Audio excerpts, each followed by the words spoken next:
yang pertama-tama, marilah kita panjatkan puja dan puji syukur kehadirat Allah Subhanahu wa Ta'ala atas limpahan rahmat dan hidayahnya kita bisa berkumpul pada pagi hari ini untuk saya melaksanakan destinasi aksi nyata modul 1.4 di lab pemasaran ini tanpa kekurangan serta lamun. Dan sebelum memasuki acara ini ya, hari ini kita briefing sebentar Bapak Ibu. Mungkin Bapak Ibu sekalian bisa berdiri dulu. Hari ini kalau saya nanti bilangnya C, berarti Bapak Ibu semua ini ya. Ini adalah C.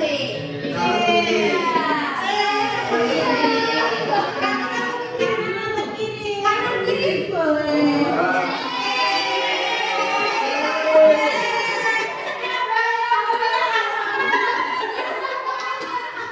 Nah nanti kalau saya bilangnya O, Bapak Ibu gini ya. Oke.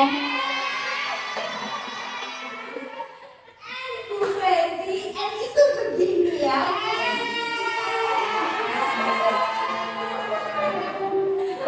Kalau saya bilangnya nanti U berarti gini ya. Nanti kalau saya bilangnya T berarti Bapak Ibu sekalian begini. T. Dan nanti tidak usah mengucapkan apapun. Jadi ketika saya bilangnya C langsung aja C gitu ya. Nah, kita tahu mana yang udah konsentrasi atau belum. Oke. Allah saya senang sekali. Jadi saya mulai ya. 1, 2, 3. C O C O N U T N U T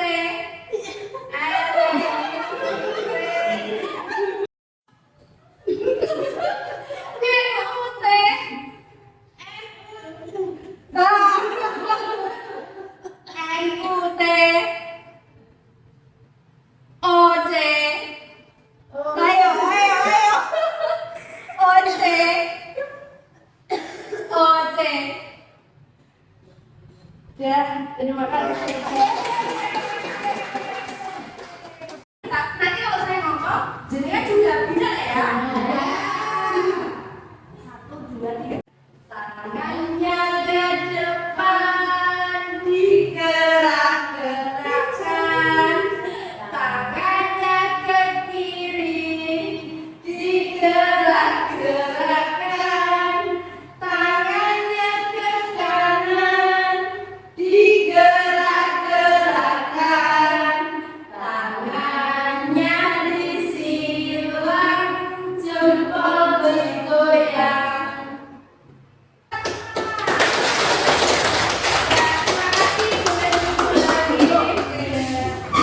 Kita masuk ke acara ini. Di sini saya sebagai CGV Angkatan 9 Kabupaten Wonogiri akan melaksanakan aksi nyata di modul 1.4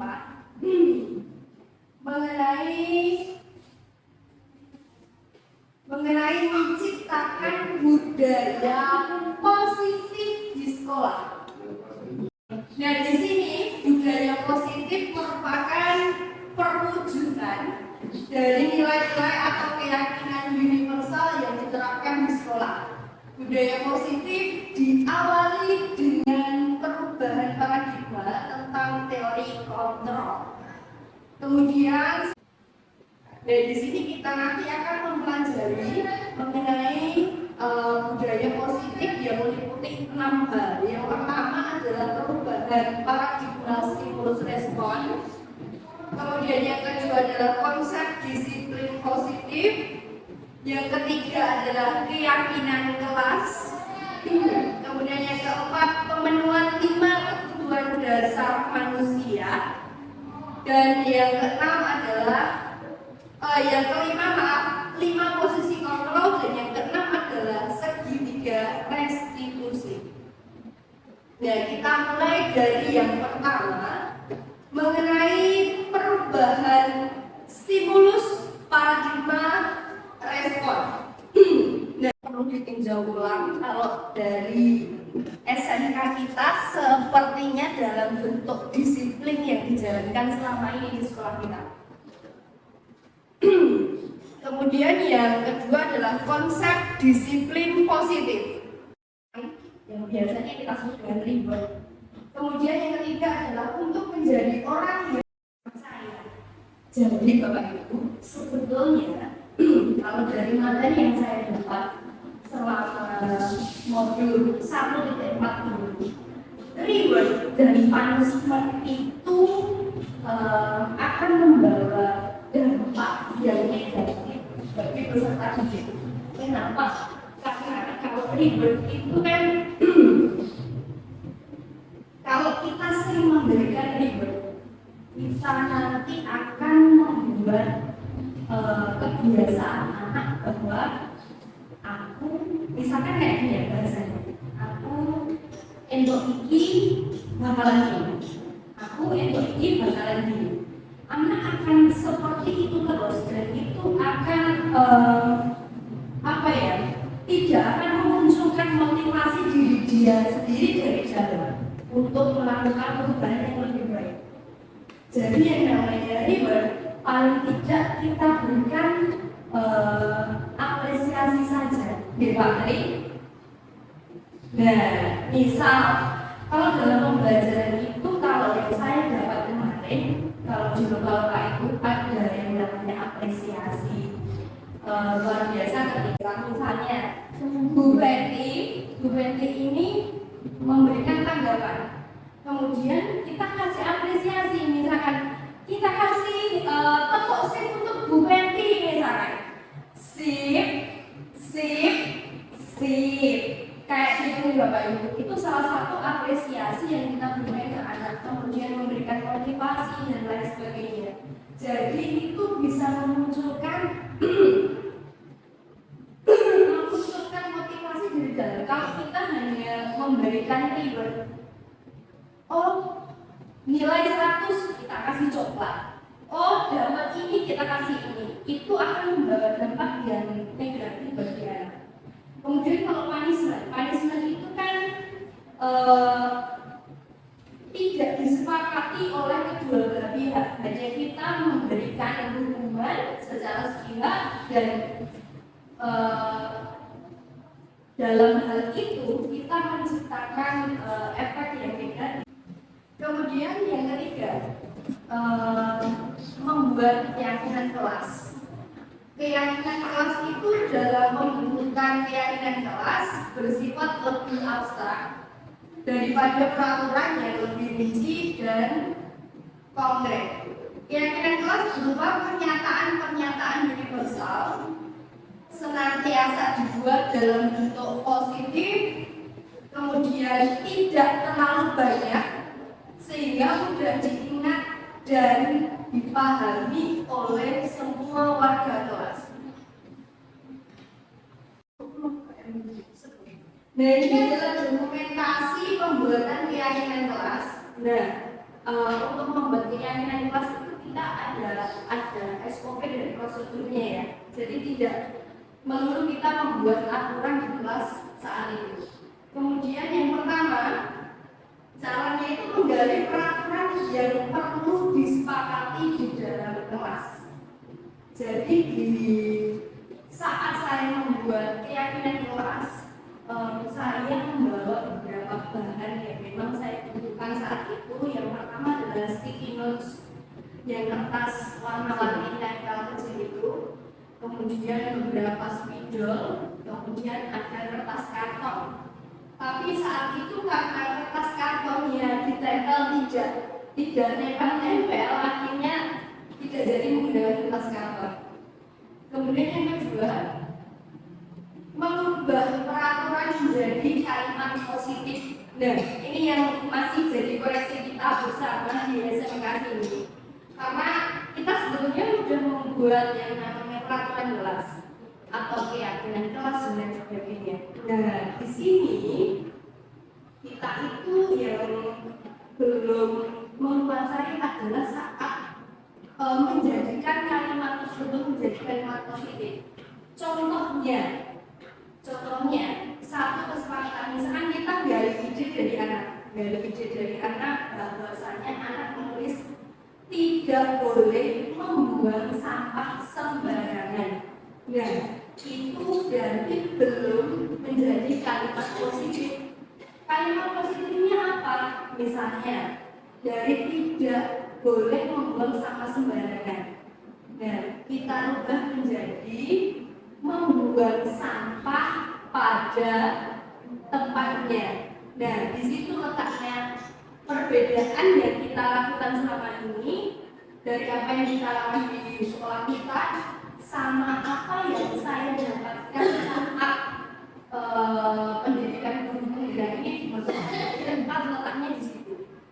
Saya pun ternyata juga salah karena ada beberapa kalimat yang masih menggunakan tidak boleh dan lain sebagainya. Karena kan untuk membuat keyakinan kelas itu sebetulnya kita menggali ide dari anak-anak. Kita sebagai guru itu hanya sebagai fasilitator, kemudian anak menggali idenya sendiri secara mandiri, kemudian disepakati bersama. Kalau kita membuat keyakinan kelas data online, itu kan adalah membuat tabel T dan tabel Y. Tabel T itu textbook. Nah, yang pertama adalah kegiatan tampak seperti atau tidak tampak seperti. Next. Nah, ini yang pertama adalah bersikap positif. Ini kenapa bisa tabel T? Karena sumbernya ini kan gini ya, T ya. Kemudian kita bagi jadi dua. Yang sisi sebelah kanan itu adalah tampak seperti, yang sisi sebelah kiri adalah tidak tampak seperti. Jadi yang tampak misalkan datang tepat waktu. Kemudian yang tidak tampak adalah datang terlambat. Apa fungsinya kita membuat ini? Karena kita mengarah ke hal-hal yang positif tadi. Arahnya kita membuat keyakinan kelas itu kita berharap kita bisa menciptakan yang namanya budaya positif. Nah, ini setiap anggota kelas melakukan tugas. Tadi kan ada yang terdengar, ada yang terlihat, kemudian berperilaku. Next. Nanti kalau misalkan Bapak Ibu guru ada yang mungkin belum paham dan pengen menanyakan kembali, saya siap digantar pada masalahnya. Kemudian kita membagi lagi yang namanya kegiatan tugas saya, tugas kamu. Jadi ada tugas guru dan ada tugas murid. Next. Nah, ini tugas guru dan tugas siswa. Yang pertama tugas guru, tugasnya mengajar, mendidik, menjawab pertanyaan, memberi nilai, mengatur kelas dan lain sebagainya. Contohnya. Kemudian murid tugasnya belajar, mengerjakan PR atau tugas, kemudian sikat kelas. Tahap yang kelima adalah siswa sepakat, kemudian didesain dan ditempelkan di kelas agar mudah diingat. Nah, ini saya tambahkan tentang ditandatangani satu kelas karena biar lebih yakin dan kita punya apa ya, dokumentasi bahwa keyakinan kelas ini sudah disepakati bersama. Next. Ya, kita masuk untuk pemenuhan 5 kebutuhan dasar itu adalah kebutuhan untuk bertahan hidup, survival, kemudian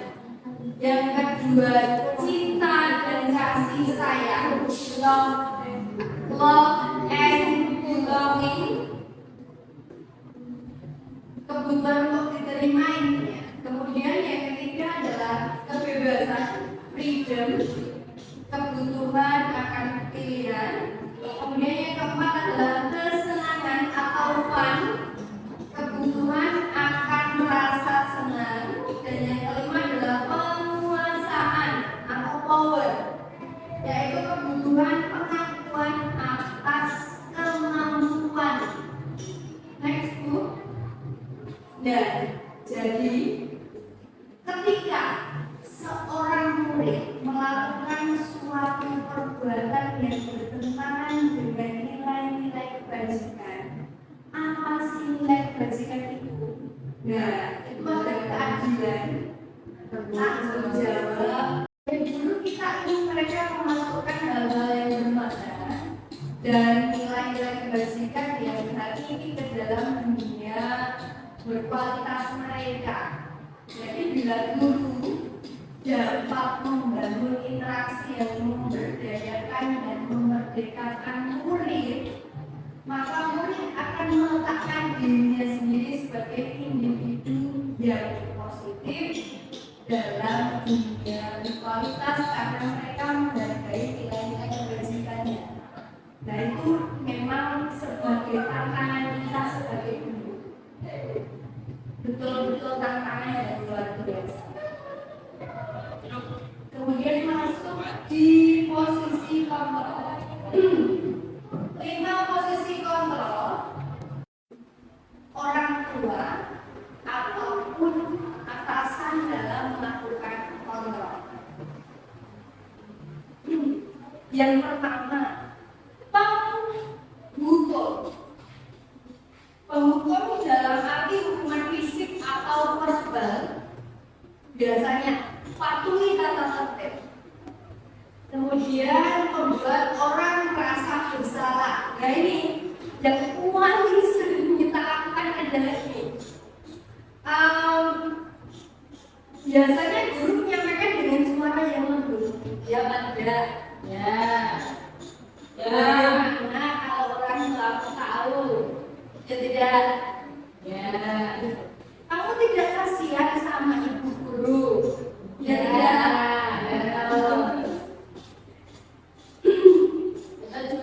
Nanti kalau Bapak kepala sekolah tahu gimana? Ya tahu. Nah itu salah satunya. Ini pasti sering kita jumpai. Kemudian yang ketiga, teman. Guru memposisikan sebagai teman. Nah contoh kalimatnya ini Bapak Ibu. Ingat tidak bantuan Bapak selama ini? Tidak. Pernah naik dulu Bapak Ibu? Tidak.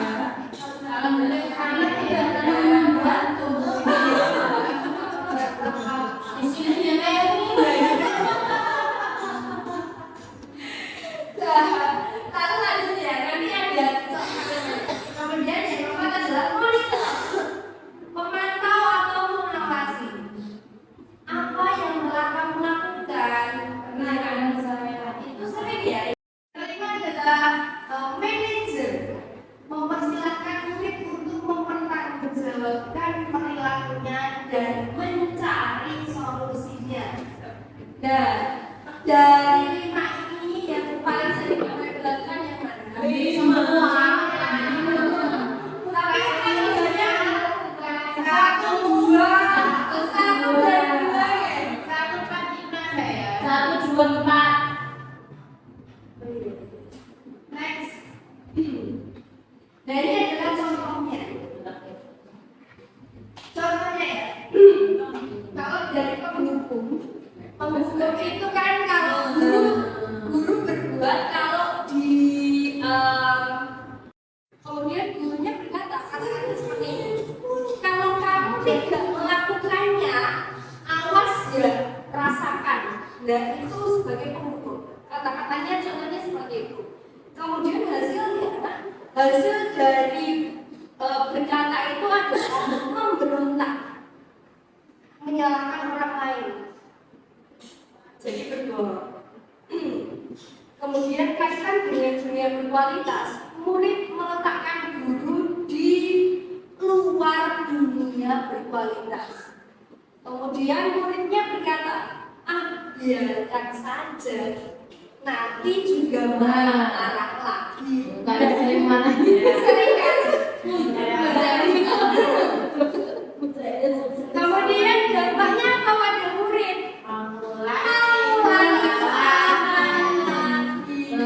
Seperti itu. Ini kalau kita memposisikan diri sebagai penghukum. Kalau pembuat orang merasa bersalah, lagi mari kita simak dulu. Kalau guru berceramah dan mengatakan harusnya sudah tahu, ibu lelah sekali mengatakannya, ibu stres. Nah, itu kita memposisikan sebagai kita membuat orang lain itu merasa bersalah, anak merasa bersalah seperti itu.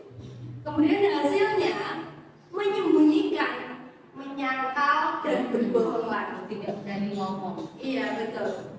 Kemudian kaitan dengan dunia berkualitas, murid meletakkan guru di dalam dunia berkualitas. Kemudian muridnya maafkan saya, tapi dampaknya apa? Merasa rendah diri. Itu efeknya kalau kita memposisikan sebagai pembuat orang merasa bersalah. Jadi efeknya masih ke arah yang belum baik. Kemudian yang ketiga, membuat alasan-alasan untuk muridnya, ya kan? Karena teman. Kemudian perkataannya, ayolah lakukan demi ibu. Misal, masa kamu tidak mau ingat, masa kamu tidak mau ingat tidak ibu pernah bantu, misalkan ibu pernah bantu kamu beli. Kemudian kaitannya adalah meletakkan guru sebagai orang yang sangat penting di dunia berkualitas. Kemudian muridnya berkata, saya pikir bapak atau ibu teman saya. Ternyata begitu. Ketika panjenengan itu tidak memperlakukan yang sama seperti yang di guru berkata tadi. Ketika saat itu jenengan misalkan masa kamu tidak mau ingat tidak ibu pernah bantu apa dan sebagainya. Kemudian jenengan tidak melakukannya lagi sebagai teman. Nanti akan bilang seperti ini, saya pikir bapak ibu teman saya. Teman aku, pertama Jawa, iya.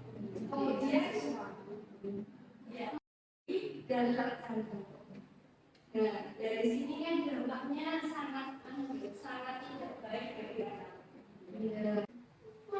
Nah, kalau kita memposisikan sebagai pemantau, yang pertama itu guru berbagi itu menghitung dan mengukur. Kemudian guru berkata apa peraturannya. Nah, seperti itu. Kemudian hasilnya menyesuaikan diri bila mengawasi. Nah, letak lemahnya kita di situ kalau kita sebagai pemantau. Kemudian kaitan dengan dunia berkualitas, meletakkan guru peraturan dan hukum di dunia berkualitasnya. Kemudian muridnya berkata, berapa banyak bintang yang saya harus peroleh, berapa halaman yang harus saya tulis, dan seperti ini. Makanya kita paling tidak sedikit-sedikit lah kita kita kurangi pemberian reward, kita ganti dengan apresiasi, karena yang paling mengarah ke yang positif itu adalah yang apresiasi tersebut. Karena kalau reward seperti tadi yang saya jelaskan, reward akan ketergantungan. Jadi anak itu akan maju ke depan bila di depannya itu ada apa, perumpamaannya seperti itu ya. Kemudian manajer Bu Fendi, bisa lihat Bu Fendi untuk solusi atas apa yang dilakukannya, biasanya seperti itu. Kemudian hasilnya adalah menguatkan pribadi.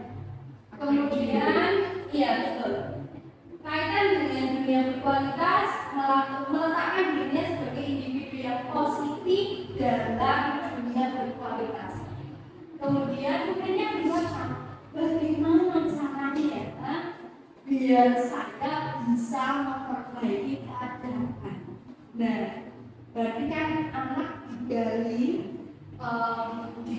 idenya, solusi-solusi atas permasalahan yang terjadi. Kemudian dampaknya apa? Dampaknya luar biasa bagus. Jadi bisa mengevaluasi diri. Bagaimana cara memperbaiki diri?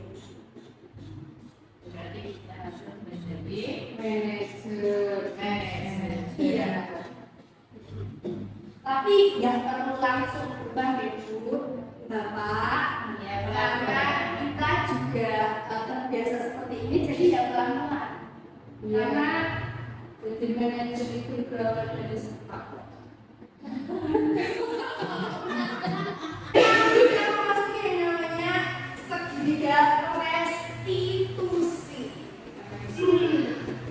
Pasti ini nanti akan banyak dilema dan rasa tidak tenang ya.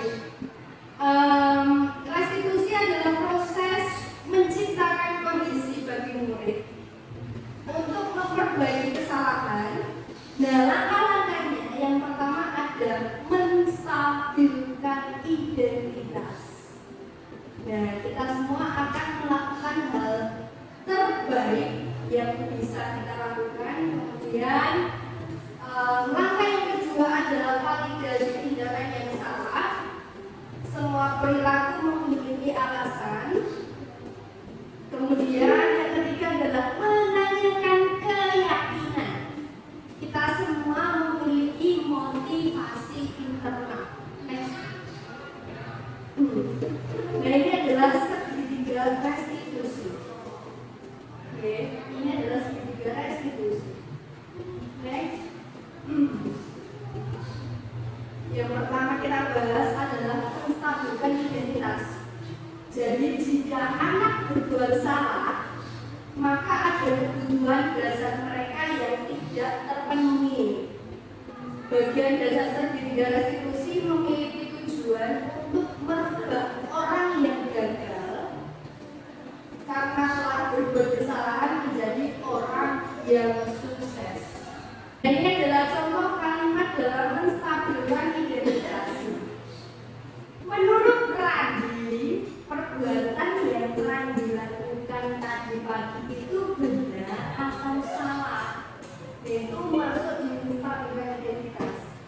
Kemudian setiap orang pasti pernah melakukan kesalahan. Misalnya seperti itu. Kemudian tidak ada di dunia ini orang yang sempurna.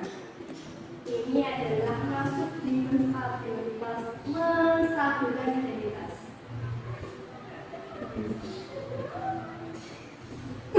Yang kedua adalah validasi tindakan yang salah. Jadi konsep langkah kedua adalah kita harus memahami kebutuhan dasar yang mendasari tindakan anak berbuat kesalahan. Kemudian ketika kita menolak anak yang berbuat salah, dia akan tetap dalam masalah. Yang diperlukan adalah kita memahami alasan mengapa anak tersebut melakukan hal itu sehingga anak itu merasa dipahami. Next. Contoh kalimatnya adalah seperti ini. Randi pasti punya alasan mengapa melakukan itu dengan bahasa yang sabar dan tak mau membentak. Bapak Ibu.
pelatihan, maka anak akan siap untuk dihubungkan dengan nilai-nilai yang dia percaya dan berpindah menjadi orang yang dia inginkan. Penting menanyakan ke anak tentang kehidupan ke depan yang dia inginkan. Ketika mereka sudah menemukan gambaran masa depannya, guru dapat membantu mereka untuk tetap fokus pada gambarannya. Contoh kalimatnya adalah seperti ini. Kita sudah membuat keyakinan kelas. Keyakinan kelas apa saja yang telah kita sepakati? Jika Randi meyakininya, apakah Randi bersedia memperbaikinya? Ya, kita gali ide-ide itu dari anak itu sendiri. Jadi anak itu tahu letak kesalahannya di mana, dan mereka sadar diri untuk berbuat apa ke depannya. Jadi bukan push dari kita ya. Kemudian next. Dan ini masuk di skenario Bapak Ibu, ini adalah contoh restitusi. Mungkin bisa menjadi masukan dari Bapak Ibu dan mungkin belum sebagai BKG. Ya, tapi yang namanya administrasi pelan-pelan kan ya. Jadi mungkin ini sebagai referensi. Kasus yang pertama ini adalah Isna yang tidak mengerjakan tugas Selasa siang, gurunya tidak bisa mengajar pelajaran bahasa Indonesia di kelas 10 BDPC karena harus mengikuti rapat penting di kabupaten. Gurina pun memberikan tugas kepada siswa kelas tersebut agar kelas tidak kosong. Namun, Isna tidak mengerjakan tugas tersebut. Ia malah tiduran di meja dan akhirnya justru tidur duluan. Akhirnya saat pengumpulan tugas, Isna tidak mengumpulkan. Keesokan harinya saat mengoreksi tugas, Gurina menemukan satu anak yang tidak mengerjakan tugas, yakni Isna. Padahal berdasarkan buku presensi, hari itu Isna masuk sekolah. Akhirnya Gurina menghubungi Bu Wiri selaku wali kelasnya. Saat istirahat, Bu Wiri pun memanggil Isna untuk klarifikasi. Nah, setelah ini adalah contoh restitusi kasus.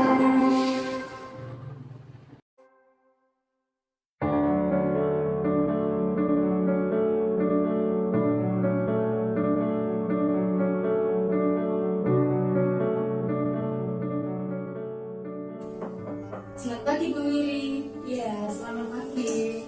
Silakan duduk Isna. Ya.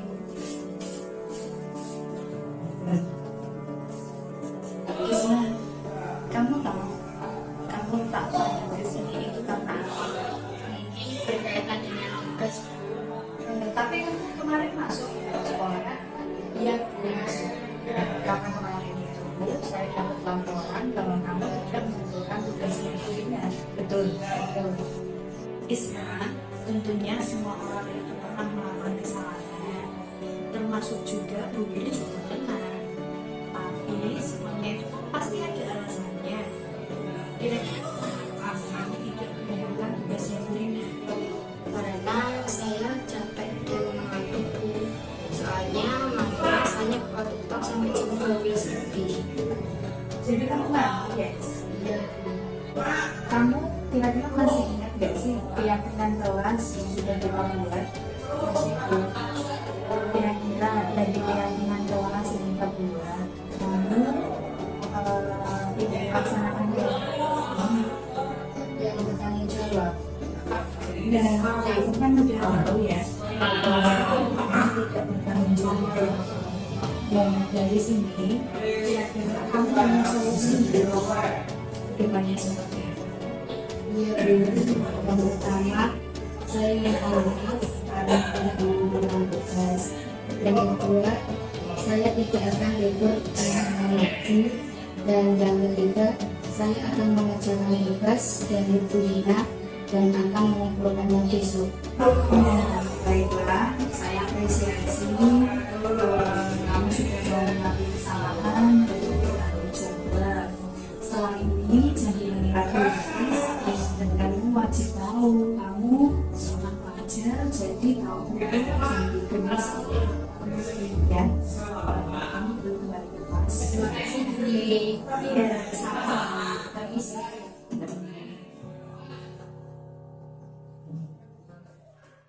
Adalah contoh video restitusinya.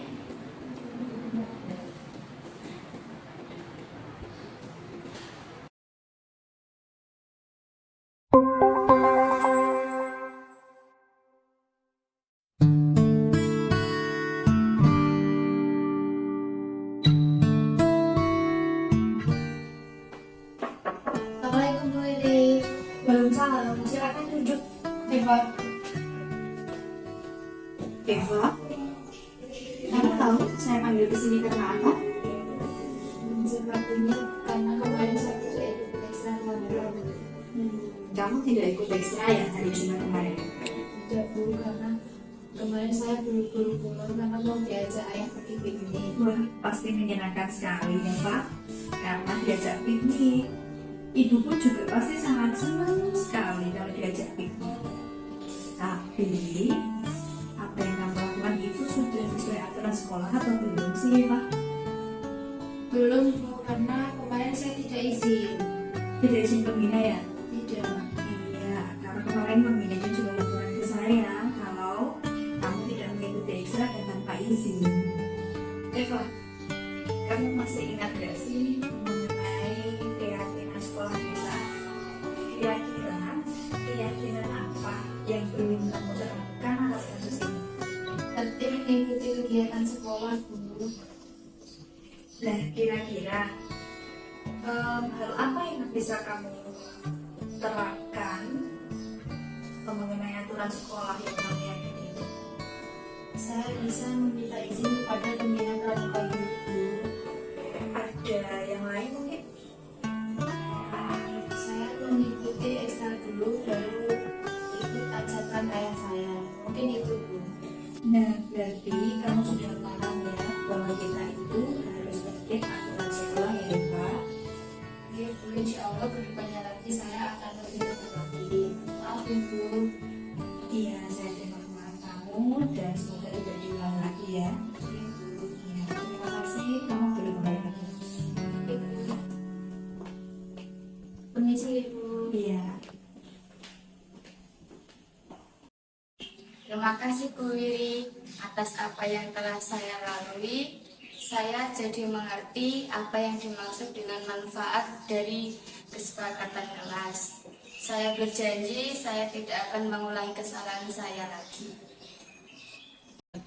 Terima kasih Bu Wiri, karena kesalahan saya ini saya bisa belajar untuk lebih baik lagi ke depannya. Saya mengakui bahwa saya salah dan semoga ini tidak terulang lagi. Terima kasih Bu Wiri karena sudah tidak marah-marah kepada saya. Nah, itulah cuplikan skenario dari kasus dua Bapak Ibu. Kalau dari fakta yang ada, dan kita jujur-jujuran melawan, karena biasanya kita kan kita selalu memposisikan kita sebagai penghukum, ya kan tidak? Ya, ya, tidak memakai baju sesuai aturan, dan ternyata hal tersebut itu dampaknya buruk pada anak. Dan mungkin nanti kita bisa mencoba bersama-sama kalau misalkan menemui atau menjumpai kasus, mungkin kita bisa melakukan restitusi Bapak Ibu ya. Mulai kalau dilakukan sama di masa di sana jadi. Dan misalnya setelah batas oke,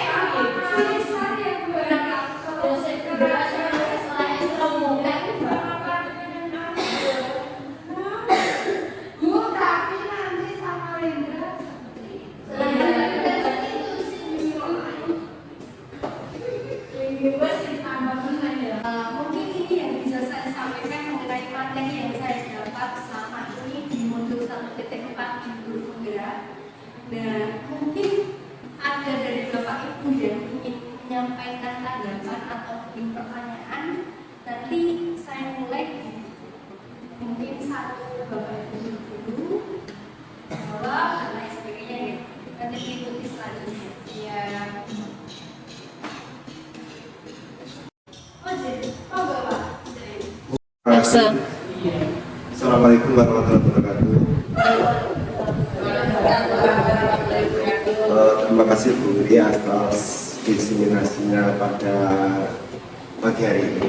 Cukup bagus, cukup menarik karena sampean sebagai guru penggerak yang mungkin bisa mewakili SMK kita SMK 1 maupun ini sudah mungkin melalui beberapa tahap dan ini disampaikan ilmunya kepada kita, ini bermanfaat dan mungkin bisa kita aplikasikan cara-cara klasik. Mungkin kita bisa melaksanakan revolusi total termasuk mengenai cara-cara menghadapi anak, cuma mungkin itu nanti aplikasinya memang tidak bisa diterapkan secara mutlak karena memang setiap kasus itu kan setiap kasus beda penanganan, artinya kasus beda.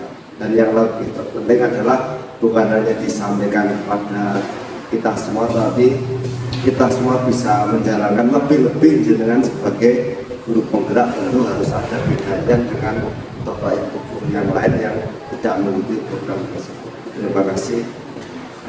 Assalamualaikum warahmatullahi wabarakatuh. Iya, terima kasih Pak Tri atas tanggapannya. Di sini saya juga jujur saja juga masih belajar ya Pak, karena saya sendiri juga masih menerapkan hal-hal yang mungkin belum baik efeknya terhadap anak. Tapi di sini saya juga harus belajar dan insya Allah ilmu yang saya dapatkan akan saya sharingkan ke teman-teman, akan saya tularkan. Jadi semoga tidak berhenti di saya saja Pak. Terima kasih Pak Tri.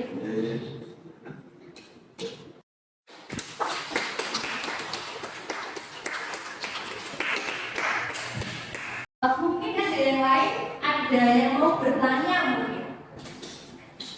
Oh iya, Iya, terima kasih Bu Wiri. Tadi kan sempat disampaikan tentang restitusi ya Bu Wiri ya. Yang ingin saya tanyakan di sini adalah bagaimana ketika kita setelah melakukan restitusi kepada anak, tetapi anak tersebut masih mengulangi hal yang sama. Ini saja pertanyaan dari saya. Terima kasih. ya, terima kasih Bu Ina atas pertanyaannya, pertanyaan yang luar biasa menurut saya.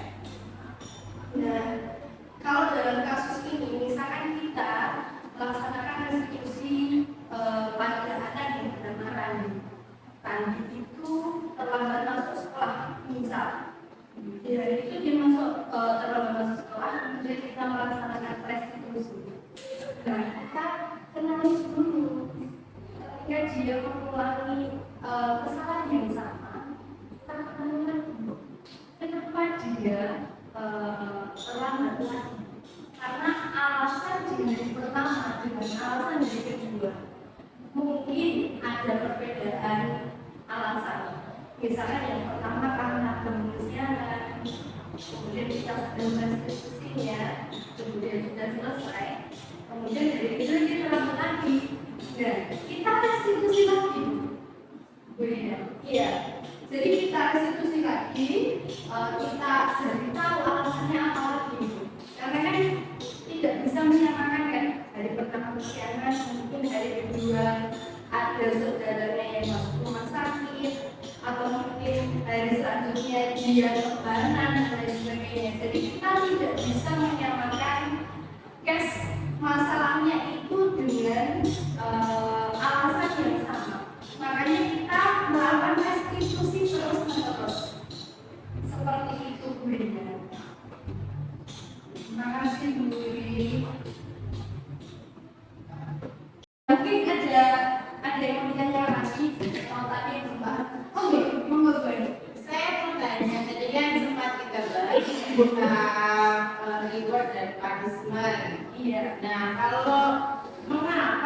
keyword dari punishment itu membawa efek yang tidak baik. Ya. Terima kasih Bu Eni atas pertanyaannya. Kalau reward seperti yang saya katakan tadi, reward itu akan membawa kebiasaan yang buruk bagi kita. Karena kalau misalkan ya kita bekerja ya, lembur dapat 200.000. Iya, bonus. Kalau kita mengerjakan ini, kita dapat coklat sekarang misalkan. Nah, hal-hal seperti itu tidak akan bisa memunculkan motivasi sendiri di dalam diri anak. Jadi kalau nggak ada pancingannya, anak nggak mau apa-apa gitu. Jadi, ya betul, tidak ada dari dalamnya itu nggak muncul. Makanya kita mungkin bisa mengganti dengan yang namanya apresiasi seperti yang Kak Coba tadi. Misalkan anak tersebut bisa menjawab pertanyaan kita apresiasi saja, misalnya tepuk sip, misalnya sip gitu. Ya, misalnya seperti itu. Kalau punishment itu dan karena itu adalah hubungannya. Dan itu hanya sekian. Ya Pak tidak? Iya. Nah, makanya kalau dari sepina anak nanti di kemudian hari pasti akan mengeluarkan karena merasa komen hal biasa, ya hal yang biasa. Telat paling ngepel, ya telat paling kan ini. Pasti kan dari kayak gitu. Jadi anak tersebut nggak menyadari gitu. Dia itu letak salahnya di mana. Dia itu sesungguhnya ketika telat tadi itu dia itu harus seperti apa? Itu nggak bisa muncul. Jadi anggapan anak kalau kita berikan hukuman pasti paling ngepel. Dan secara realita anak itu pasti lebih senang ketika kita suruh hukuman. Iya Mas ya? Iya. Daripada mengikuti pelajaran. Nah, lemahnya kita di situ.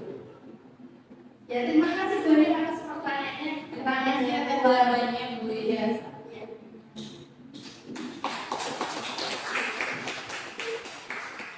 Bapak Ibu guru yang lain yang mau bertanya? Ya, jadi Mau ke Bu Eni. terima kasih waktu yang diberikan kepada saya. Ini kan banyak sekali anak-anak itu yang melanggar aturan, bahkan ada kaitannya kegiatan KBM yang dimana anak-anak itu sering tidak disukai, banyak sekali melakukan pelanggaran.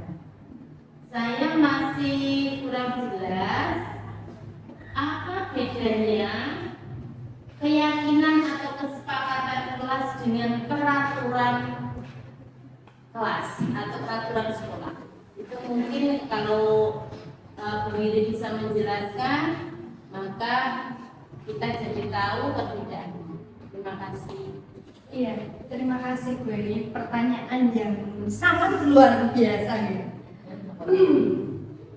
Kalau bicara mengenai keyakinan kelas itu kita kan sebagai guru adalah fasilitator.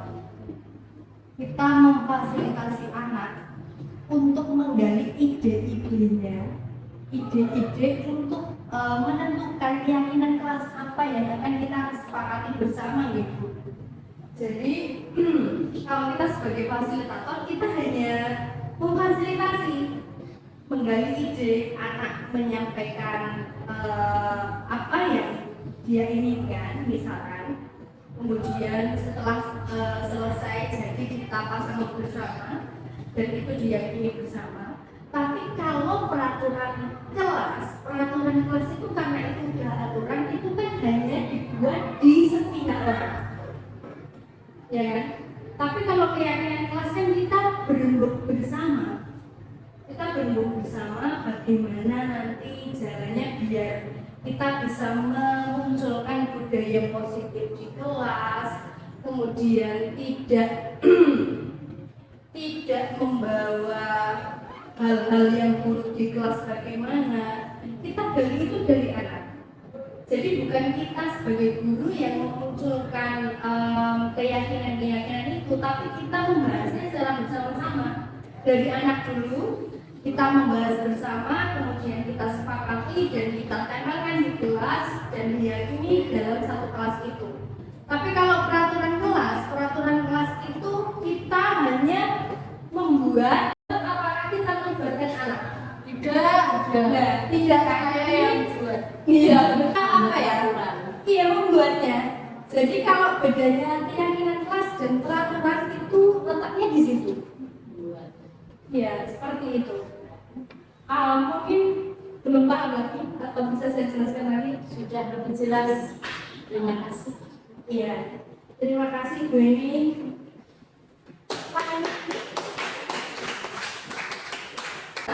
Apa mungkin ada yang masih mau share lagi? Sudah. Terima kasih juga Mas Beni. Ada yang masih belum paham? Sudah. Iya, alhamdulillah. Kalau memang Bapak Ibu semua tidak ada pertanyaan lagi atau mungkin tidak ada yang ingin menanyakan lagi, mungkin nanti bisa kalau misalkan ada yang menanyakan lebih jauh bisa berhubungan dengan saya atau mungkin WhatsApp bisa kerja. Terima kasih sekali untuk waktu yang Bapak Ibu berikan hari ini. Saya mengucapkan betul-betul banyak sekali terima kasih. Semoga ilmu yang saya sampaikan hari ini bermanfaat untuk kita semua dan bisa menjadi koreksi kita sebagai guru bahwasanya kita memang memiliki tantangan yang besar, yang luar biasa. Kita mendapat tantangan yang ibaratnya kita menghadapi anak-anak yang luar biasa itu tadi yang hebat. Jadi kita wajib lebih banyak